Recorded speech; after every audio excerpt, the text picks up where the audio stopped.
કોસ્મો foundation અને પ્રાથમિક શાળા બોડકા દ્વારા ઇકો ફ્રેન્ડલી ગણેશ મૂર્તિ નિર્માણની કાર્યશાળા યોજવામાં આવી હતી। ગણેશ મહોત્સવમાં ગણેશજીની પીઓપીની પ્રતિમાના કારણે જળ પ્રદૂષણ થતું અટકાવવા હાલ સરકાર પણ ઇકો ફ્રેન્ડલી ગણપતિ મૂર્તિનો આગ્રહ રાખે છે। ત્યારે કોસ્મો ફાઉન્ડેશન દ્વારા એક અનોખી પહેલ કરવામાં આવી છે। બોડકા ગામના વિદ્યાર્થીઓને માટીની મૂર્તિ બનાવતા શીખવવામાં આવ્યું હતું, જેથી બાળકોમાં અત્યારથી જ પર્યાવરણ પ્રત્યે જાગૃતિ આવે।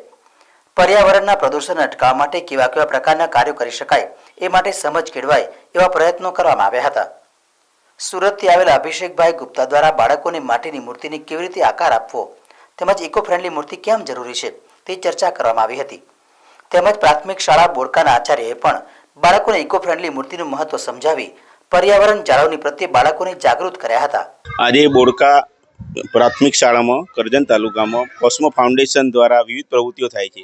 તે પ્રવૃત્તિના ભાગરૂપે ગણેશ ઉત્સવ આવે છે, તેને અનુલક્ષીને બાળકોને ઇકો ફ્રેન્ડલી ગણપતિ બનાવવાની સ્પર્ધા રાખવામાં આવી। ઇકો ફ્રેન્ડલી ગણપતિ એટલા માટે બાળકોને બનાવવાનું આયોજન રાખ્યું કે માટીના ગણપતિ પાણીમાં વિસર્જન થઈ જાય ને માટી બની જાય છે, પરંતુ બજારમાં મળતા પીઓપીના ગણપતિ માટીમાં ઓગળતા નથી અને પર્યાવરણને ખૂબ ઘણું ખરું નુકસાન કરે છે। એટલા માટે બાળકોને પર્યાવરણની જાળવણી કેવી રીતે કરી શકાય તે માટે આજે ઇકો ફ્રેન્ડલી ગણપતિની જે પ્રોગ્રામ કોસ્મો દ્વારા રાખ્યો છે તે બદલ કોસ્મોનો ખૂબ ખૂબ આભાર।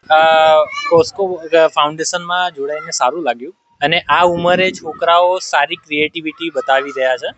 એમણે થોડું ગાઈડની જરૂર છે, બાકી એમને જે રીતે ક્રિએટિવિટી સાથે એમણે માટીની મૂર્તિઓ બનાવી છે એમનામાં સારું એવું ટેલેન્ટ છે।